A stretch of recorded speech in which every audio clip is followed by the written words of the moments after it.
I'm going to come to you with a topic that is very near and dear to my heart for a lot of reasons, and it is called interracial adoptions. But I also want to start out with my Bible verse that I always start out with, and today is from John 13:34, and it's a new commandment I give to you to love one another as I have loved you. And as we talk about this topic, I have so many different questions personally, and I love to get everybody's input on this or intake of what they think about it. And again, these are topics that we'll revisit once we have guest speakers and professional people on here to do the podcast with me. But first off, I want to start out with a number that I found. And this, as I dug deeper, the numbers have changed a lot. One of them shows that 25% of the children that are adopted in different race homes. Then I found another one, Children's Bureau. It said 44% of families of children were adopted in different race homes. So I'm sure, just to be fair, we'd probably just mark that number in the middle, maybe 35%. I'm not sure. But those are just roughly the numbers that were given when I did some research in different adoption agencies. And there's a few topic lines that we're going to break down, talk about them individually. And I said, mentioned just a minute ago, is something that's personal to me, because I was adopted into a different race home. And so I do speak with experience, and but still, there's still a lot of different questions on how to live that journey. So number one is build cultural relationships. Build a network of people from other cultures that can relate to your child. Now, in different areas, depending on where you live, them are not always an option. Just for example, for me and my siblings, there were not a lot of Hispanic children or adults in the area where I grew up, or where we were around. So it's always a good idea, though, if those options are available to you and your child, to build those cultural relationships. The second one is hear from adoptees. Listen to the ones, or hear from the ones that have experienced different race adoptions. Get their input, what they experienced, and how it made them feel and how it didn't make them feel. I know for me, I was Hispanic. My parents were white. I can honestly say that as a child, I never noticed it. I never really paid attention to it. I never sat back and said, "Oh, my skin is brown. My parents' skin is white." I can also say I never really stopped and thought about that almost ever. Even as today as an adult. If I sit back and really dwell on it and bring it up, I'll become knowledgeable of it.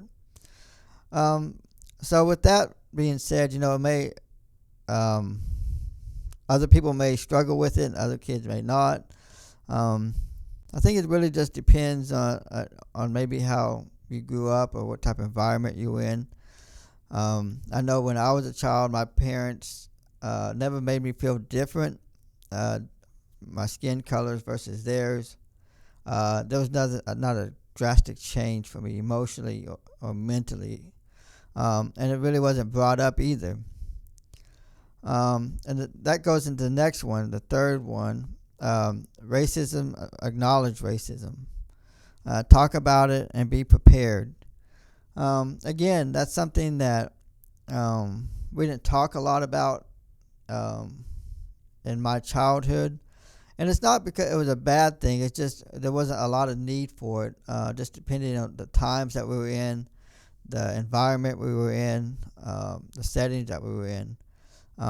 It just wasn't a huge need for it. And I know today's times are a lot different. It's a lot different now versus when I grew up. Um, I mean, just so much has changed. The culture has changed. Society has changed. Environment has changed. Schools, churches, legally. I mean, just so much has changed in 30-something years, 35 plus years. So much has changed. So in today's world, it's something definitely to talk about with your children if you have different race children than what you are. Something to sit down with them and talk to them about it, help them understand it, prepare for it, because they will have to deal with it. They will be confronted with it one way or another. And another thing I have down is consider role models. Like, depending on what your child is, again, you don't want to break it down into race and make it all about race. But if they're feeling insecure or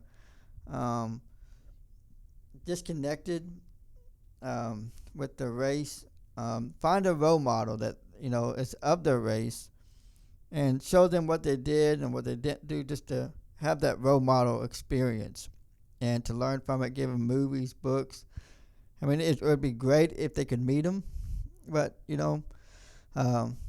compromise wherever you need to. And the number 5 I have is connecting with other interracial adoptees, and we talked about hearing from them, but also it's good to take them, let them build relationships with other adoptees that have the same experience. I'm sure there's many Facebook groups or even small meetings or something like that. Depending on if you go to church or your school, however it may be, I'm sure that there are opportunities somewhere that you can connect with somebody. And that goes with struggling with their identity.